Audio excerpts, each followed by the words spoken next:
Mahkamah Agung menolak gugatan komunitas pasien cuci darah Indonesia atau KPCDI atas uji materi peraturan Presiden nomor 64 tahun 2020 tentang tarif baru BPJS Kesehatan. Dengan demikian, kenaikan iuran BPJS Kesehatan per 1 Juli 2020 sebagaimana tertuang dalam Perpres 64 2020 tetap berlaku.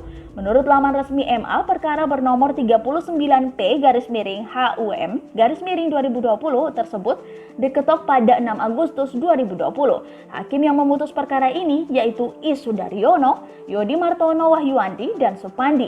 Dihubungi terpisah, kuasa hukum KPCDI Rusdianto Matulatua membenarkan bahwa gugatan yang dimohonkan pihaknya ditolak ke MA.